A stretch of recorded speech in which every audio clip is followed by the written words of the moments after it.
يا الله يا الله يا الله يا الله يا فتاح يا عليم افتح قلوبنا فتوح العارفين يا الله يا الله يا الله يا الله يا فتاح يا عليم افتح قلوبنا فتوح العارفين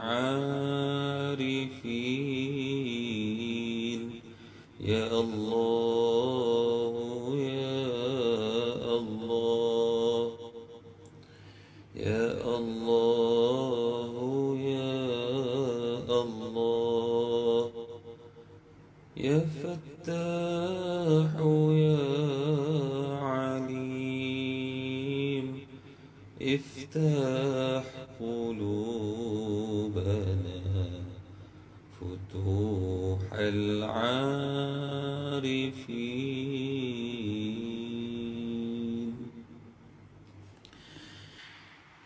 السلام عليكم ورحمة الله وبركاته. الحمد لله والصلاة والسلام على رسول الله وعلى آله وصحبه ومن والاه. Syukur kita kehadirat Allah Subhanahu wa taala. Dengan ketentuannya dapat lagi kita bersua. Dan mudah-mudahan kita semua berada di dalam rahmat Allah Subhanahu wa taala sentiasa. Jaga diri kita, jaga ahli keluarga kita. Mudah-mudahan terhindar kita daripada wabak yang melanda. Bismillahirrahmanirrahim. An Anas bin Malik radhiyallahu anhu qala فأمر عثمان زيد بن ثابت وسعيد بن العاص وعبد الله بن الزبير وعبد الرحمن بن الحارث بن هشام رضي الله عنهم أن ينسخوها في المصاحف وقال لهم إذا اختلفتم أنتم وزيد بن ثابت في عربية من عربية القرآن فاكتبوها بلسان قريش فإن القرآن أنزل بلسانهم ففعلوا. Alhamdulillah. Terjemahan daripada Sayyiduna Anas bin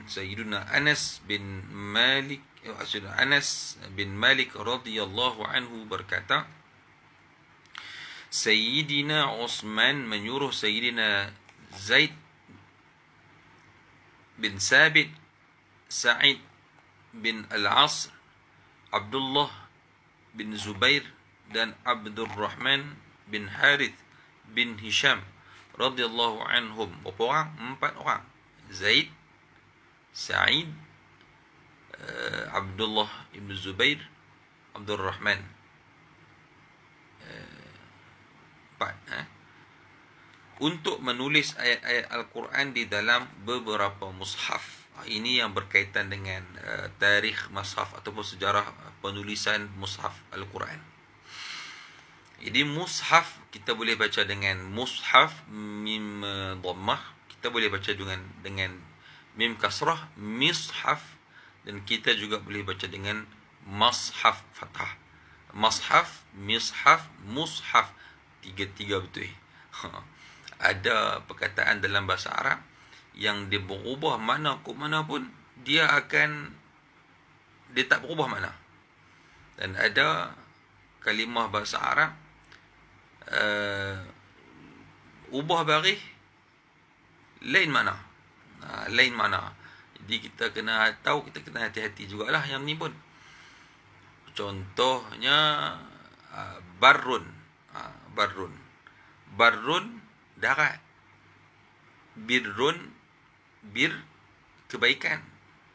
Bur tukar pi dhammah, dia jadi biji-bijian ataupun gandum. Tukar baris jadi lain terus maksud dia. Baik. Itu hebat bahasa Arab. Hebat bahasa Arab. Bahasa yang paling banyak sekali dia punya kalimah dia. Ada lebih daripada 6 juta perkataan yang turut dipinjamkan oleh bahasa lain, termasuk bahasa Melayu kita.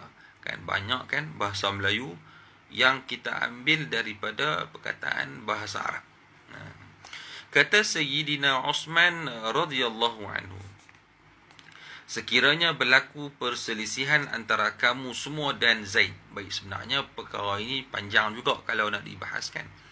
Kalau kami waktu berada di Mesir, bahagian takhasus Quran, memang ada satu subjek khusus tentang jam'ul Quran ataupun sejarah mushaf.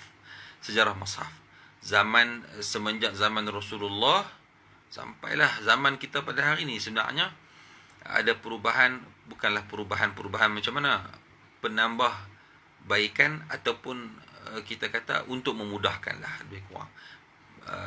Sejarah penulisan Al-Quran dia ada sejarahnya tersendiri. Saya cukup seronok dengan subjek tarikh sejarah mushaf, sejarah penulisan Al-Quran lah. Sejarah mushaf ni. Baik. Kata Sayyidina Uthman bin Affan radhiyallahu anhu, yang ketika itu dia menjadi khalifah umat Islam. Sekiranya berlaku perselisihan antara kamu semua dan Zaid bin Sabit dari sudut bahasa Arab Al-Quran. Jadi bila nak tulis Al-Quran, dia mungkin akan ada khilaf yang furu', yang kecil-kecil lah, bukan khilaf yang asas ataupun yang dasar. Maka tulislah mengikut lahjah Quraisy, kerana Al-Quran diturunkan menggunakan bahasa mereka. Maka mereka, iaitu panel penulis pun mulalah menyalitnya. Mudah-mudahan kita dapat ringkaskan dengan seringkas-ringkasnya dan dapat difahami lah, dan padatlah. Kalau ikutnya panjang, dia terlibat dengan penulis wahyu. Nanti akan ada hadis tentang penulis wahyu. Akan ada nanti ni cerita tentang qiraat dalam Al-Quran. Baca Al-Quran bukan hanya boleh dibaca macam kita ni, tapi dia ada qiraat ataupun cara bacaan yang lain yang boleh kita baca. Jadi dialek lah, kita panggil dialek ataupun lahjah. Kami dulu ada satu madah dalam pengajian master di sana, di Unisham, lahjat Quraniyah. Itu bagi saya paling susah, dan bagi kawan-kawan lain pun tanya paling susah bagi mereka. Dan itulah yang saya dapat paling sikit markah dalam 14 mata pelajaran. Dapat A tolak. Yang lain A ataupun A plus saja. Sebab dia banyak fakta-fakta yang kita ingat. Sejarah bahasa Al-Quran itu, sejarah bahasa Arab itu sendiri sangat luas. Baik. Macam kita ada lorat Kedah, kita panggil lorat lah. Lorat tu apa dia? Lorat tu bahasa Arab juga kan. Lorat. Kalau al-lughah, bahasa, al-lughah tu bahasa. Kalau al-lughat tu maksudnya bahasa-bahasa. Mai tang kita Melayu tukar jadi lorat. Lorat Kedah, lorat Penang, lorat tu bahasa. Al-lughat. Jadi bahasa Penang, bahasa dialek, lahjah Penang, lahjah Kedah, lahjah Kelantan, Selangor. Kalau Selangor dia panggil, kalau dalam bahasa Arab dia orang panggil apa? Kalau belah Selangor, Johor tu dipanggil taklil. Kalau dalam bahasa istilah dialek dalam Al-Quran, taklil kan. Contohnya wadduha walaili idza saja. saja, kan. Ada kalau satu lagi namanya saja, wal laili idza saja ma wadda'aka rabbuka wa ma qala. Yang tu geng-geng mana pula? Geng-geng mana? Kelantan, Perak. Lebih kurang macam tu lah. Ada juga, kan. Macam kita di Kedah macam biasalah. Cuma tang Q belakang tu, yang tu tak ada kot, no. Itu tak ada. Itu hanya di Kedah sahaja. Baik, kerana Al-Quran turunkan bahasa mereka. Okey, baik, selesai yang tu. Hari kita bincang sikit. Kalau nak tanya pun boleh tanya. Yang ni mungkin ada persoalan yang banyak untuk tanya. Kalau tak faham, boleh tulis di ruangan tu, lagi saya jawab kalau ada pertanyaan. Baik, biografi sahabat Sayyidina Anas bin Malik juga dikenali sebagai An-Nadh Al-Khadraji Al-Ansari, dilahirkan di Madinah dan memeluk Islam pada usia yang muda.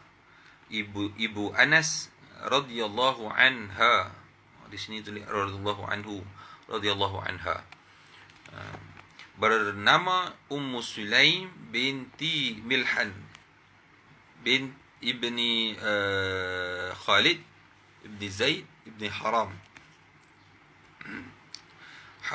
Besar kah kecil, wallahu alam. Tulis dalam ni Rumi, tak ingat dah pun. Gelaran yang diberikan oleh Rasulullah sallallahu alaihi wasallam kepada Sayyidina Anas ialah Abu Hamzah. Beliau berkhidmat kepada Nabi sallallahu alaihi wasallam sejak berumur 10 tahun. Jadi Ummu Sulaim ni tak ada apa nak bagi hadiah kat Nabi, bagi hadiah anak dia untuk dijadikan khadam lah, kita katakan. Tu, khadam ni bukan sebarang khadam. Istimewanya Rasulullah sallallahu alaihi wasallam pernah mendoakan dengan doa ini kepada beliau. Hari itu kita cerita pasal Sayyidina Ibnu Abbas, ada doa baginda kepada beliau. Sekarang ni Sayyidina Anas, apa doa Rasulullah sallallahu alaihi wasallam kepada Sayyidina Anas? Allahumma kathir malahu wa waladahu wa atil umurahu waghfir dhanbah. Ya Allah, perbanyakkan hartanya Sayyidina Anas ketika beliau meninggal dunia. Beliau adalah seorang yang kaya, walaupun asalnya ialah sebagai khadam saja, kan? Bukan sebarang khadam. Didoakan oleh Rasulullah sallallahu alaihi wasallam, untunglah mereka yang mendapatkan untung doa Rasulullah. Kita pun dapat tak? Kita pun dapat. Jadi doa Nabi dulu, jadi apa benda yang doa Nabi, kita pun lakukanlah kebaikan, kan? Paling kurang kita bersalawat ke atas baginda, ada dia akan dibalas kepada kita 10 kali ganda. Dan anak-anaknya, anak Sayyidina Anas pun banyak, dikatakan 100. Anak dia 100 banyak, Allah, insya-Allah. Dan anak-anaknya ramai. Kita anak 2-3 orang pun letih jaga, kan? Tambah kata anak ramai, kan? Baik, mudah-mudahan Allah Taala peliharalah kita semua. Ialah kadang-kadang anak seorang tapi macam 10 orang. Tapi kadang-kadang anak 10 orang tapi tak payah nak jaga, macam 2-3 orang. Ya, alhamdulillah, kena banyak-banyak doa lah yang tu. Panjangkan umurnya. Ya, Sayyidina Anas adalah orang yang panjang umurnya, sahabat yang paling panjang umurnya, dikatakan antara sahabat yang terakhir dan mungkin terakhir sekali meninggal dunia. Umurnya panjang, 100 tahun ataupun lebih lah. Dan serta ampunkanlah dosanya. Ini yang paling utama. Apa yang penting dalam hidup kita, dunia akhirat kita, ialah keampunan Allah Subhanahu wa taala. Sayyidina Anas bin Malik bermusafir ke Damsyik di Syria sekarang ini, Dimashq, ketika pemerintahan Al-Walid bin Abdul Malik. Beliau kemudiannya ke Basrah. Basrah ni di mana? Negeri di Iraq. Syam ke Iraq untuk meriwayatkan hadis, untuk sebarkan ilmu. Dan beliau merupakan sahabat Nabi sallallahu alaihi wasallam yang terakhir meninggal dunia di Basrah, iaitu pada hari Jumaat tahun 93 Hijrah. Menurut rekod, Sayyidina Anas bin Malik radhiyallahu anhu meriwayatkan 2286 hadis dan 180 hadis daripadanya disepakati oleh Imam Bukhari dan Imam Muslim. Adapun bilangan hadis yang diriwayatkan oleh Imam Al-Bukhari adalah 80 hadis dan Imam Muslim 90 hadis sahaja. Baik, maknanya hadis-hadis Sayyidina Anas bin Malik ada disebutkan di dalam Sahih Bukhari dan Muslim. Keterangan hadis. Hadis ini menerangkan berkenaan proses penulisan Al-Quran pada zaman Sayyidina Uthman ibn Affan radhiyallahu anhu. Baik, hadis ini cerita dia tentang zaman Sayyidina Uthman.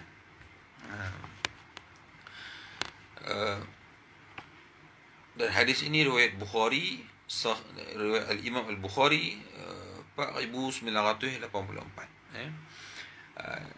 Puncanya ialah, apakah punca penulisan Al-Quran pada zaman ini? Pada era Khalifah Sayyidina Uthman, puncanya ialah tatkala kaum muslimin dari wilayah Syam dan Iraq berkumpul dalam peperangan di Armenia dan Azerbaijan. Umat Islam ketika itu berkumpul di satu tempat di Armenia dan Azerbaijan, peperangan di sana.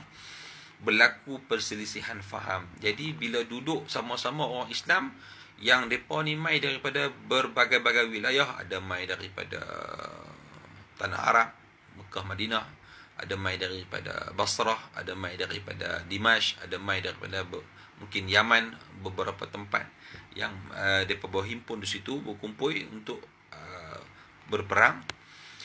Berlaku perselisihan faham tentang bacaan Al-Quran semua mereka. Waktu duduk kemah masing-masing tu, kawan ni, kemah geng orang Damsyik, orang Dimash, Syria, orang Syam. Di sini geng Iraq, orang Iraq baca. Jadi pakat-pakat baca Quran lah. Bila baca Quran berlaku perselisihan faham. Kawan ni baca macam ni, kawan ni baca macam ni, kawan ni baca macam ni, kawan ni baca qiraat macam ni, kawan ni baca qiraat lagu ni. Yang ni ikut Ibnu Mas'ud, bacaan Ibnu Mas'ud, yang ni ikut bacaan Zaid bin Sabit contohnya kan, dan sebagainya lah. Jadi berlaku perselisihan faham. Jadi kawan ni baca, macam tadi kita baca walaili idza saja, kawan ni baca walaili idza saja. Kawan ni baca walaili idza saja, kan? Jadi pelik. Wal akhiratu khairu, ada baca walal akhirah, ada baca wal akhirah. Jadi perbezaan bacaan tersebut menyebabkan mereka bersifat faham. Hang baca salah, dak hang yang baca salah. Padahal semua betul, kerana Al-Quran ni dia ada qiraatnya. Yang ni akan kita belajar dalam hadis yang seterusnya. InsyaAllah kita akan sampai sedikit masa lagi. Jadi Sayyidina Huzaifah Al-Yaman radhiyallahu anhu yang ada bersama mereka ketika itu segera bertemu Sayyidina Uthman radhiyallahu anhu untuk memberitahu hal demikian. Jadi ketika itu ada Sayyidina Huzaifah Al-Yaman. Dia tengok pakat duduk nak tengkang, nak berkelahi pasal bacaan Al-Quran tak sama. Kawan ni baca lagu ni, kawan ni baca macam ni, yang semuanya betul. Huzaifah Al-Yaman tahulah. Tapi ialah kadang-kadang kita bila play ni tak boleh nak buat apa lah. Jadi kena bertemu orang atasan terus. Jadi Sayyidina Huzaifah mungkin tak mampu untuk nak buat sesuatu, nak mendamaikan, dan dia pun nampak sesuatu yang mungkin yang lebih besar sekali lagi mungkin akan berlaku. Nak pergi perang dengan orang bukan Islam, tiba-tiba kita sesama Islam sendiri pun nak berperang, nak kelai sampai nak berperang sesama sendiri. Maka Huzaifah Al-Yaman radhiyallahu anhu pergi bertemu dengan Sayyidina Uthman cepat-cepat bagi tahu hal yang berlaku ketika itu. Maka Sayyidina Uthman radhiyallahu anhu pun mengarahkan beberapa orang sahabat yang diketuai oleh Sayyidina Zaid radhiyallahu anhum untuk menyalin semula Al-Quran dalam beberapa mushaf. Panggil Sayyidina Zaid bin Sabit. Sayyidina Zaid, kalau ikut ini dah peringkat yang ketiga. Peringkat yang pertama adalah penulisan Al-Quran pada zaman Rasulullah. Kemudian penulisan Al-Quran pada zaman Sayyidina Abu Bakar. Zaman Sayyidina Abu Bakar, orang yang menulis Al-Quran ketika itu dalam satu tempat ialah Sayyidina Zaid bin Sabit dan beberapa lagi orang sahabat. Kemudian, tapi waktu tu ada satu saja mushaf.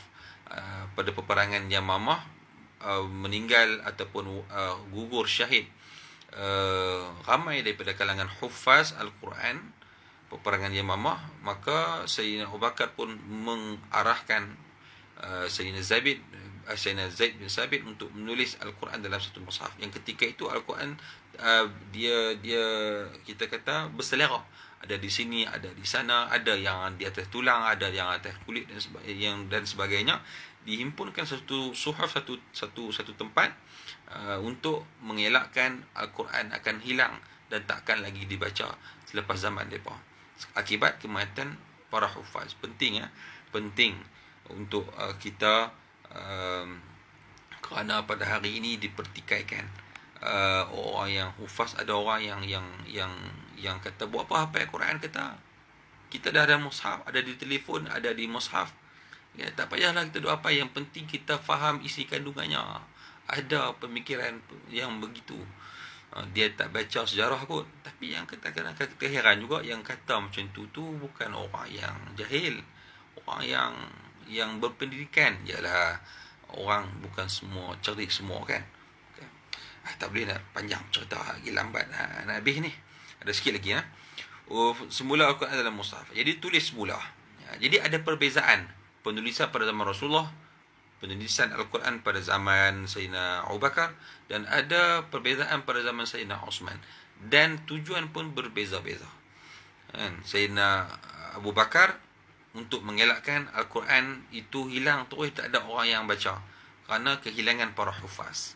Pasal pendidikan awal dulu ni dia lebih kepada hafalan.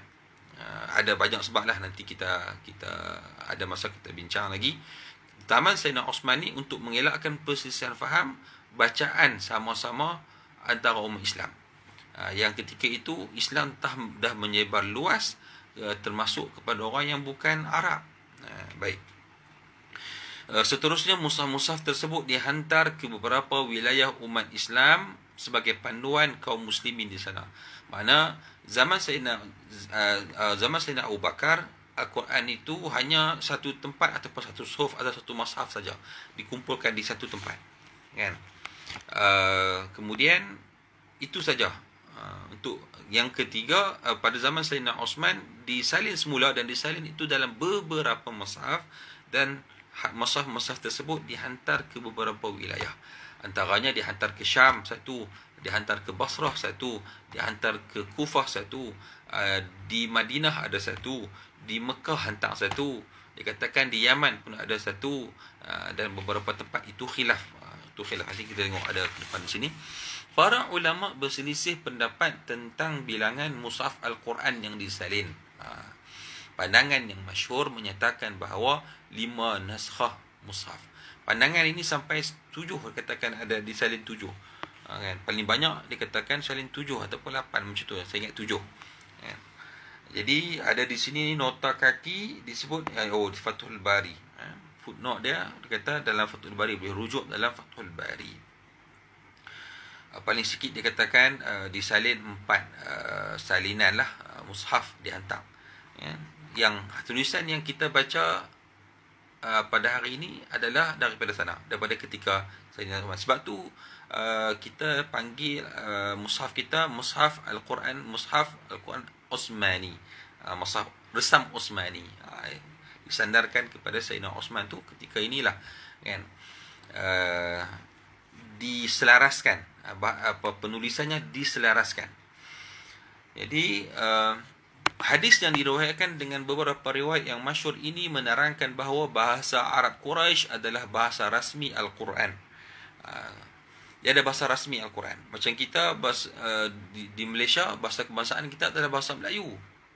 Maknanya ada lagi bahasa-bahasa lain, bahasa Mandarin, bahasa India kan. Bahasa lagi kalau di Sarawak lagi banyaklah kita, kan. Tapi bahasa rasminya adalah bahasa Melayu. Walaupun di sini sebut aspek bahasa Arab lebih memfokuskan kepada lahjah Quraisy, kerana Al-Quran turun waktu tu kepada Nabi SAW, dan Nabi berbangsa Quraisy. Al-Baqillani pula berpendapat maksud Quraisy di sini ialah kebanyakan bahasa Al-Quran menggunakan lahjah Quraisy, tapi tidak bermakna tidak ada bahasa lain ataupun dialek lain. Walaupun begitu, ia tidak menafikan bahawa terdapat dialek lain dalam Al-Quran seperti dialek Huzail, Thaqif dan sebagainya. Yang ni yang kami kena apa waktu mengaji dalam sarjana dulu ni. Allahu Akbar. Masya Allah. Dia sebut daripada orang daripada main kok mana bahasa-bahasa ni. Semestinya Al-Quran adalah panduan bagi umat Islam dalam menjalani kehidupan sehari-hari. Jadi setiap hari kita akan baca Quran. Al-Quran itu akan jadi panduan kepada kita setiap hari. Tapi cuma kita lah, kan? Setiap apa yang kita buat, kita cari apa dalil dalam Quran. Contohnya kita makan dan minum. Kita teringat ayat Quran waktu tu kan, bila makan minum kita teringat ke sedap, lauk ni macam-macam lah, kita kena buah ni, kita makan, kita teringat, oh ini aku lupa buah ketumbak dan sebagainya kan. Tapi bila kita nak makan, kita teringat ayat Quran, wa kulu washrabu wa la tusrifu, makan dan minumlah, jangan kamu berlebihan dalam kita duk makan dan minum. Teringat lagi, Masya Allah, kalau macam tu punya hebat lah. Kalau macam tu kan. Baik, justru menjadi satu keperluan bagi umat Islam untuk memahami Al-Quran dengan mendalam. Satu keperluan, kan? Mungkin bukan semua yang mampu. Ada orang yang mampu untuk mendalami Al-Quran. Jadi kita serahkan pada mereka. Kita semampu kita lah. Bukan kita nak jadi sampai Masya Allah hebat, kawan tu boleh cakap puru-puru ayat Al-Quran saja kan. Ada dalam YouTube saya cerita tentang seorang wanita. Dia berjanji, kita kata bersumpah lah untuk diri dia, takkan bercakap dengan bahasa yang lain selain bahasa Al-Quran. Dia sembang dengan orang, dia tak cakap bahasa lain, bahasa Al-Quran yang diambil daripada Al-Quran dia cakap. Tapi orang yang cakap dengan dia pun kena kemai lah untuk faham maksud dia tu. Hebatnya tu kan. Baik, justru menjadi satu keperluan bagi umat Islam untuk memahami Al-Quran dengan mendalam. Memandangkan ia diturunkan dalam bahasa Arab, maka kita digalakkan untuk mempelajari bahasa tersebut. Paling kurang kita kata kita baca Quran tu kita faham ini isim, ini fi'il, ini huruf kan. Dan paling kurang kita boleh nampak, boleh tahulah bahasa-bahasa Al-Quran ataupun bahasa Arab yang dimelayukan. Yang tu banyak sebenarnya dalam Quran pun kan. Banyak Al-Quran dalam bahasa Arab yang ada di dalam Al-Quran itu yang digunakan oleh bahasa kita. Kegagalan umat Islam mempelajari bahasa Arab akan mengakibatkan kegagalan dalam memahami nas-nas Al-Quran dengan sebaiknya. Ini tugas para ulama, dan juga kita tak boleh nak biar kepada para ulama lah. Kita juga kena berusaha lah sedaya yang mampu, sedaya mungkin untuk kita faham bahasa Arab kan? Kerana ia bahasa Al-Quran, bukan hanya bahasa Al-Quran, dia bahasa akhirat nanti, bahasa ahli syurga kan. Sebenarnya tulisan Al-Quran pun sangat hebat, sebab dia mula daripada kanan ke kiri. Kalau Rumi, kiri ke kanan. Kanan ke kiri itu dinamakan sebagai arah positif, yang dia sebenarnya akan membawa kesan kepada kita panggil kepada minda, kepada otak kita, kepada IQ kita. Kanan ke kiri, dia ada tenaga dia ada power dah. Kanan ke kiri, kerana sunnatullah alam ini kanan ke kiri, tawaf kanan ke kiri dan sebagainya. Banyaklah kalau nak cerita yang tu, satu saja sejam kan. Angin taufan dan sebagainya lah, banyak darah dalam badan kita, semua kanan ke kiri. Dia arah positif namanya. Bila kita tu, sebab tu kita disunatkan untuk memulakan apapun dengan belah kanan dulu. Pengajaran hadis. Umat Islam mestilah meningkatkan ilmu pengetahuan supaya menjadi umat yang cemerlang. Jadi Al-Quran adalah asas ilmu, bukanlah setakat mana kita baca kemudian terhenti setakat itu tak. Mudah-mudahan insya-Allah cuba belajar juga bahasa Arab mula-mula ramai, lepas tinggal kelas tak apalah. Memang kadang-kadang, ialah kadang-kadang guru tu pun satu hal lah. Ada guru yang pandai ajak, kita seronok baca kan, kita tak susah kan. Ada kadang-kadang benda mudah disusahkan, itu yang jadi susah. Ada benda susah tetapi akhirnya pandainya orang itu boleh mudahkan kan? Kita pun seronok kan? Supaya menjadi umat yang cemerlang, maknanya kena tingkatkan ilmu pengetahuan. Jadi berusahalah semampu yang mungkin lah kan.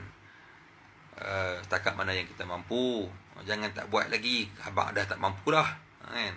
Umat Islam hendaklah menjauhi perpecahan dan mencari titik persamaan dalam mengeratkan perpaduan.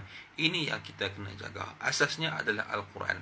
Wa'tasimu bihablillahi jami'au wa la tafarraqu. Apabila umat Islam tidak lagi berpegang kepada tali Allah, kepada Al-Quran, maka ketika itu umat Islam akan berpecah belah.